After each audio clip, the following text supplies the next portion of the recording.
one human life that was lived thousands of miles from here, thousands of years ago, billions of people ago. This one human being woke up. And because of that, here we are tonight, gathering to begin a time of dedicated practice to look into what is that very same mind that Siddhartha Gautama awoke to, the mind that we all can awaken to. So we've gathered together to celebrate the Buddha's enlightenment and the possibility for all of us to live an awake and worthy life. He had a pressing question about the suffering that he observed all around him.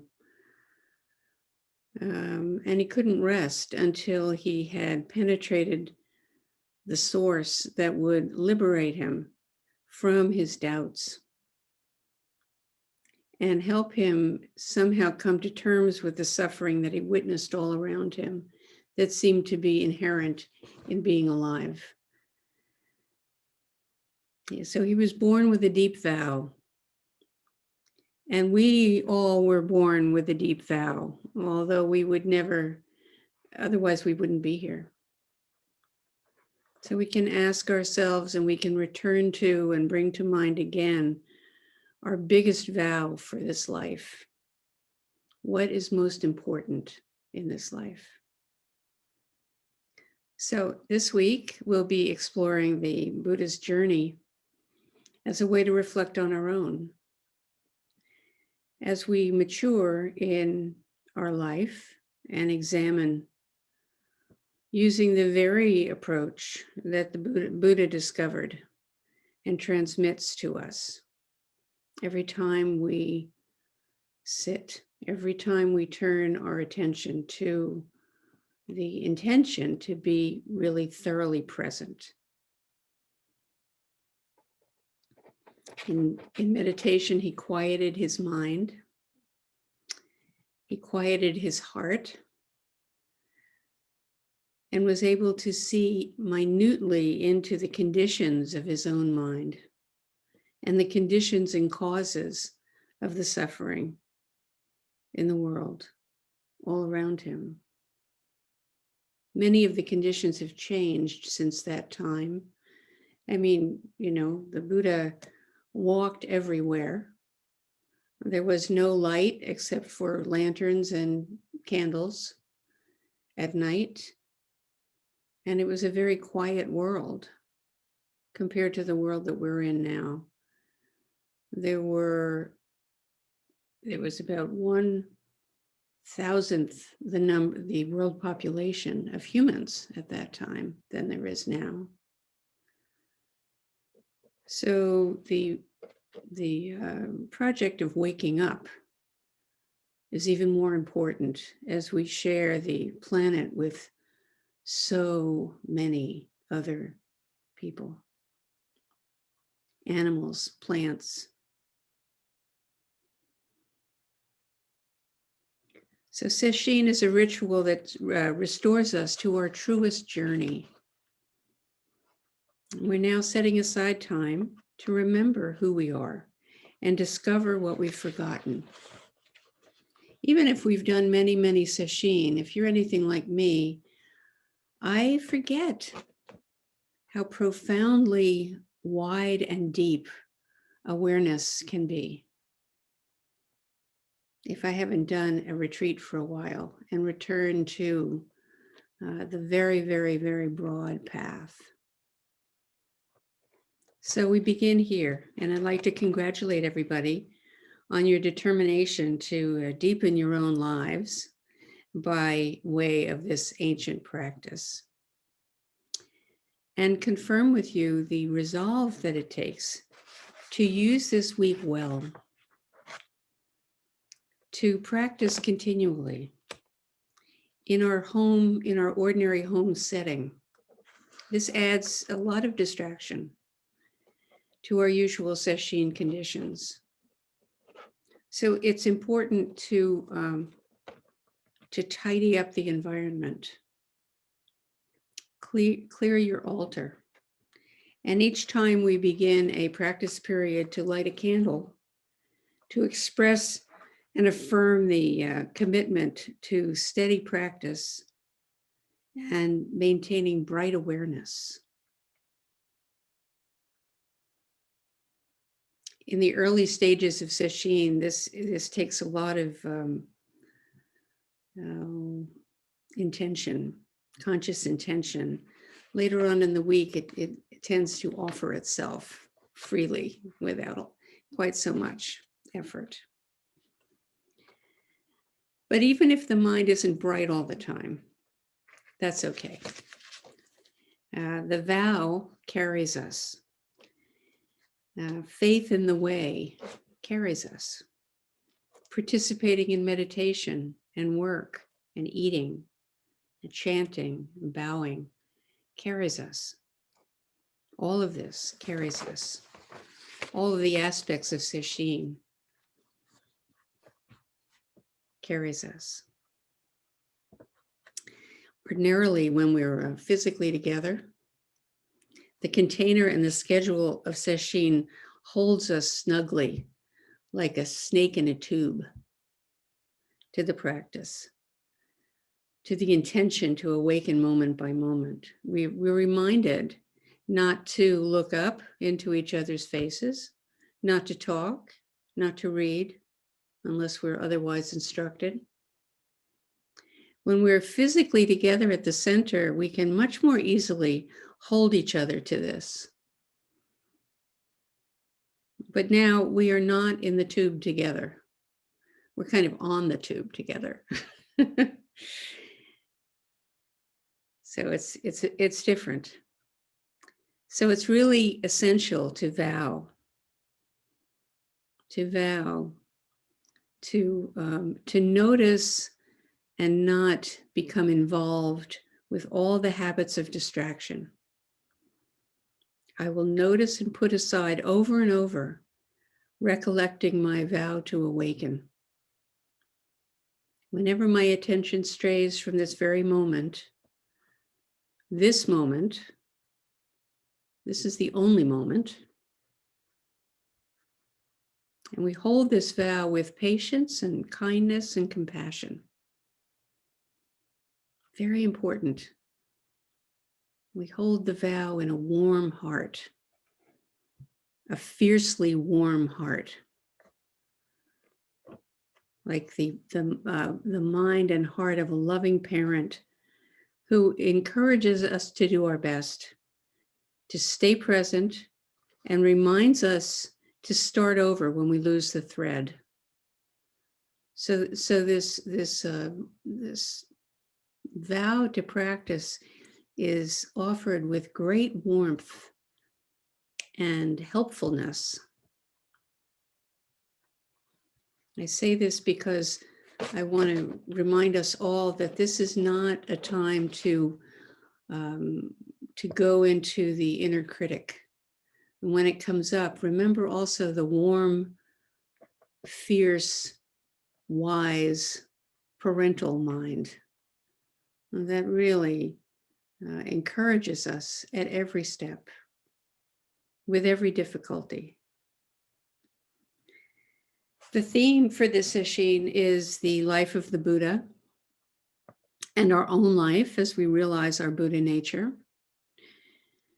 And thus we can regard our own selves as baby Buddhas, paying close attention in the present moment, the same way we might do when holding an infant, a newborn, a baby, a human baby, a kitten, a puppy. Not only in our arms, but holding them with all of our senses, our whole heart, and full of curious attention, appreciating all the small gestures, surprised by all of the the faces that pass through. This is what brings us into the fullness of practice, this kind of attention. So this week, let's resolve not to drop the baby. Maintain our awareness of the baby Buddha. In our zazen, we do this, we develop concentration, bringing all of our original energies back to the very breath in the beginning, back into the very breath, all of our energy, all of our attention into the body of the breath, the physical body, the body of awareness, the body of the all that accompanies us in this moment, the physical space that we're in. And settle into a steadiness of attention, focusing on the breath and regarding each breath as the first breath, because in fact it is. Each breath is the first breath of this breath. So we attentively experience the inhale, and then this particular exhale. This exhale, you'll only exhale this exhale once. So pay attention. And then the inhale, likewise, welcoming the inhale. How lucky we are that we can breathe freely, easily. Don't drop the baby. Dedicate all the attention to each breath as we launch into sesshin. Just as the noble Queen Maya, the birth mother of the Buddha, and her entourage were intensely present during the birth of the Buddha. We can picture the queen as she takes hold of the sala tree that offers its branch to steady her during the birthing process. And the tale is a myth. We can tell this because of a lot of the details. One of which is, it makes it sound like birthing is really easy. It just happens. It says, as she rested under one of the sala trees, her birth began and a baby boy was born. Just like that. But actually, as most of us know, birthing is pretty intense. And it's a natural process that takes over all of our attention. There's no way to have scattered attention. Not one part of the body can be held back. Nothing else is going on during birthing. No room for attention to stray. So this first moment of the emergence of Buddha can inspire us. We can remember, this breath, this birth, the birth of this breath. And everybody in that garden at Lumbini helped in the birth. No one was uninvolved. The trees, the earth, the flowers, the birds, the queen's attendants, and the queen, Maya, all gave 100% at that time. And I think that's part of the intention of the way that this story is told, because the flowers drop from, in massive numbers, and the birds are singing, and there's this great celebration, which is exactly what it is when we are completely awake in a moment. It's a great celebration, a fullness. So our whole life in this moment comes down to us from that moment, from her great effort and from the great labor of all of our mothers. All that universal energy thoroughly concentrated in the process of birthing to bring forth life. And that's really what we're doing in zazen. All of the energy that this life of ours is focused entirely on this moment.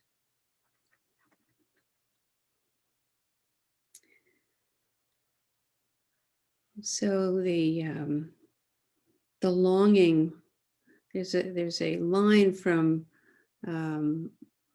a song that I used to sing, life longing for itself.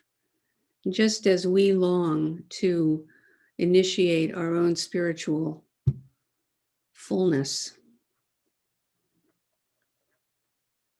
the longing to be who I am, to know who I am, and how best to live. It all comes down to that.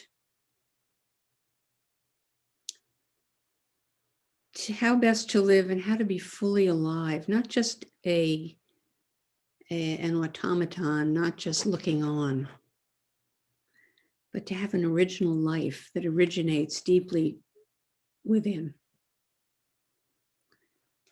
And my teacher, Chozen Roshi, used a phrase that I just thought was so wonderful about the treasure that is our realization in Dharma practice.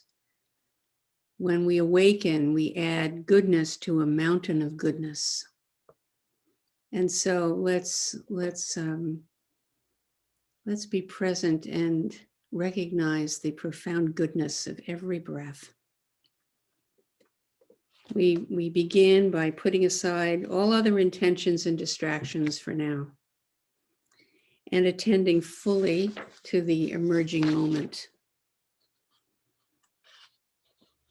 So as the story is told in the early Pali texts, the Buddha was residing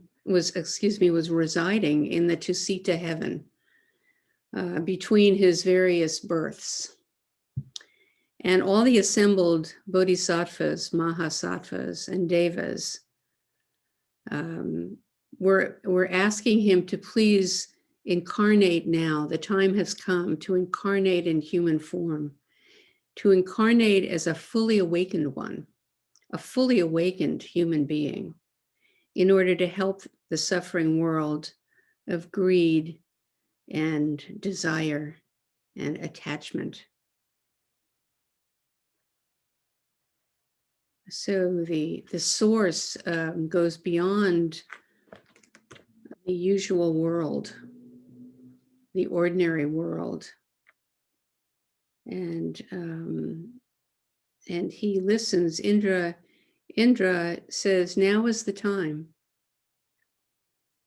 So down on earth, as the telling goes, Queen Maya had a dream of a white elephant with 6 tusks that entered her in her right side.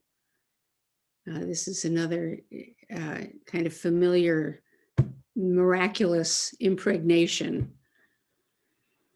A white elephant is extremely rare and is revered for its physical and mental power, majesty, intelligence, and wisdom, and loyalty. And the 6 tusks are often referred to as representing the 6 senses. This 6-tusked elephant is the image that we have of Samantabhadra Bodhisattva, who was known as the Bodhisattva of enlightening activity. Samantabhadra, the Bodhisattva of enlightening activity, who protects the Dharma teachings from every kind of persecution and degradation. So that's up to us during our lifetime to realize and manifest the Dharma nice and strongly in our own lives, to protect it for future generations. And he also witnesses the merits obtained by those who practice wisdom and compassion. So this is, Samantabhadra is a larger, not a very specific, but a larger energy of awakening that we all share, that enlivens all of us. So Queen Maya became miraculously pregnant. And when the time for birth drew near, she set out on foot to go to her mother's house, which was traditional then. You returned to your mother's house and gave birth. It was on the day of a full moon, and they were making their way along, and a great procession passed by the garden at Lumbini, near Nepal, at the foothills of the Himalayas. And the beautiful park with its sala trees and scented flowers and birds and insects attracted the queen. So they went into the park to rest. And as she rested under the sala tree, her birth began. And there's all kinds of telling about how the sala tree reached down a branch so that she could hold on to it. And it's notable that she gave birth standing up.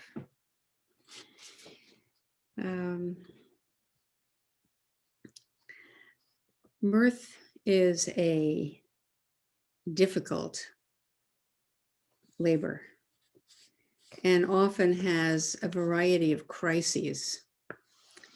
But in this tale of the boy who was to be Buddha, of his first moments of emerging into this world, the flowers and the birds and all the people present were joyful and amazed at his golden aura. And there is this sense when a baby is born of amazement. Where did you come from? Where do we come from? The image of the birth brings to mind the freshness and loveliness of the setting and the wonder of it all, to inspire us now as we begin this celebration of his enlightenment. Because he was born, he could become enlightened. Because we have taken human form, we can become enlightened. We can wake up. We can live vividly present and gain the wisdom from really being present in company with all living things that share our life.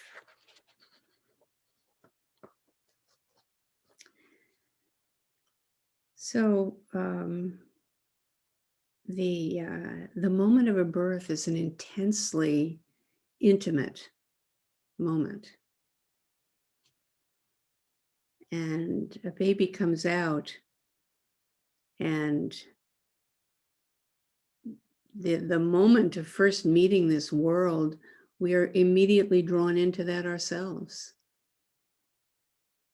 We hear the sounds, the wonder of it all. And what is a baby's life if not thoroughly intimate? We talk a lot in our practice about intimacy. In the tale of the moment of birth in the garden at Lumbini, we're restored to a sense of intimacy, not only with the humans that were there, but all of the other beings. And it makes me think of when you're a child, how it could be, maybe you had this experience of crawling down the hall and the family dog came along and licked your face. Your first really good friend.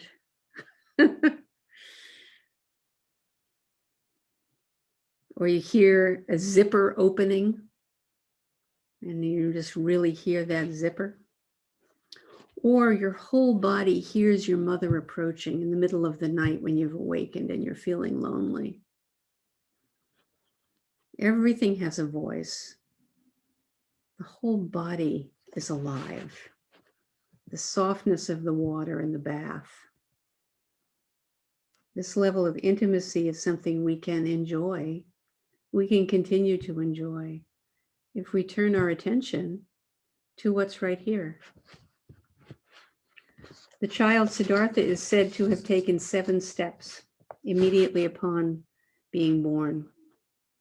And in fact, we can all do this when we're born. It has an official name. It's called the stepping reflex.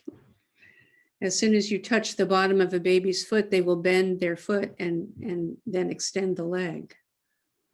And that goes away, 6 weeks after they're born or something.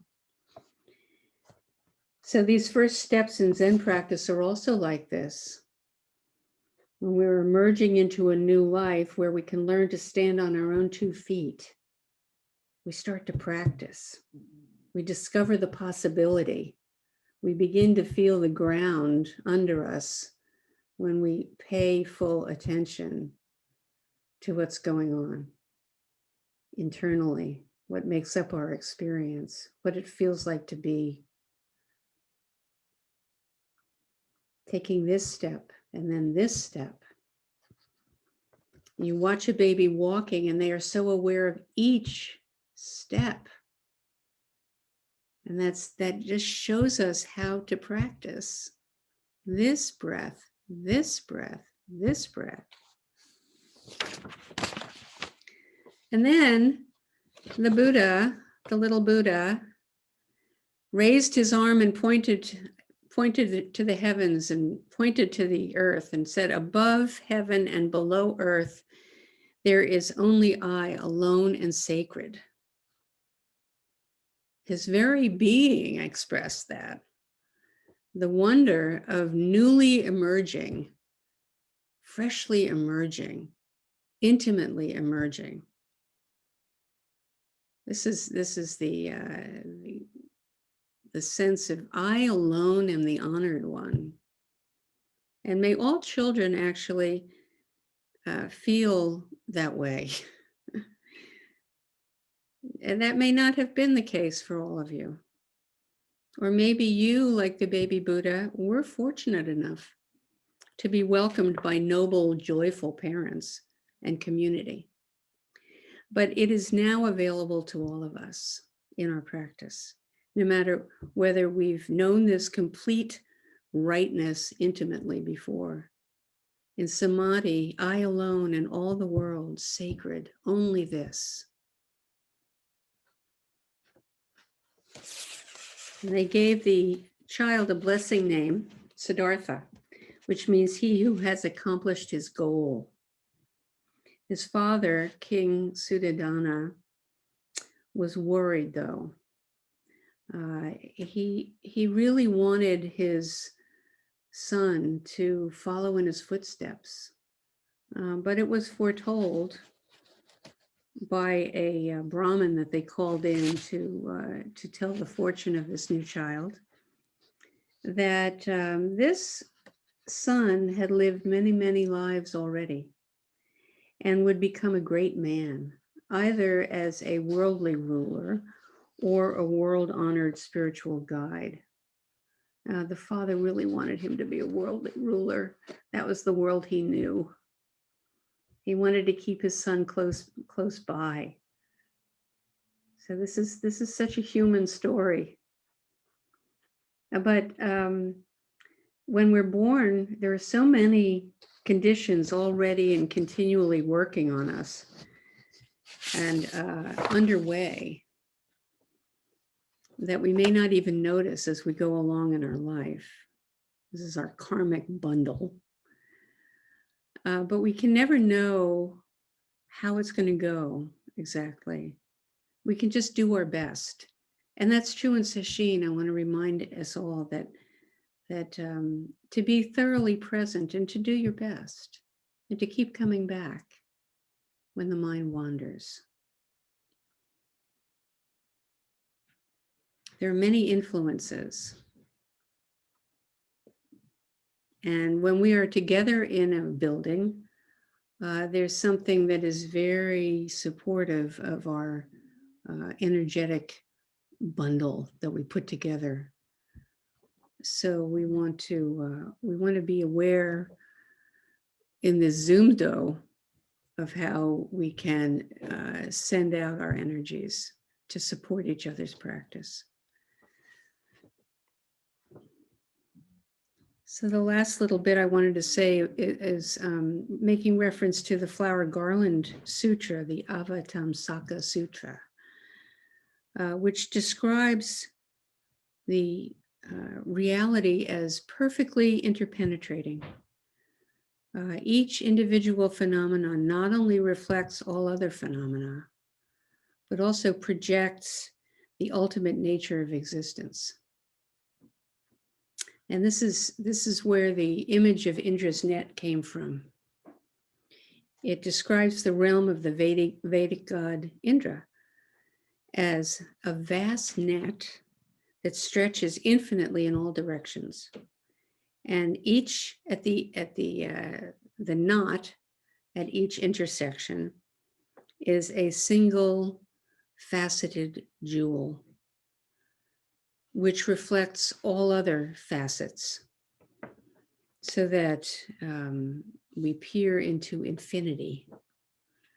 We peer into the boundless with no edges. There's no beginning and end. And that is a possibility in meditation to drink deeply of that which is not bounded by our ideas, by language, by our ordinary way of processing and limiting our perception, but really opening, excuse me, so we can work with this ourselves.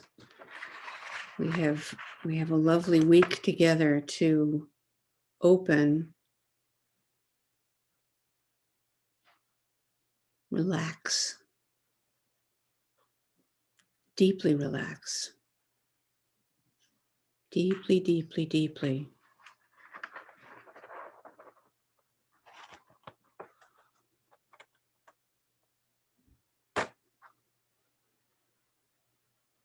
So we will be commenting on various aspects of the Buddha's life and how we find those same moments in our own life.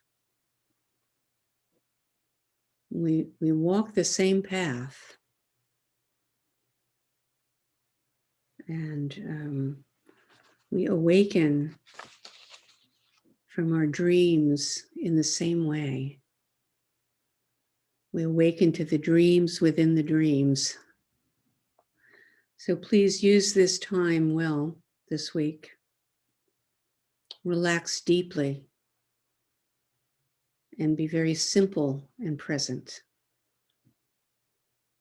And don't drop the baby. Thank you.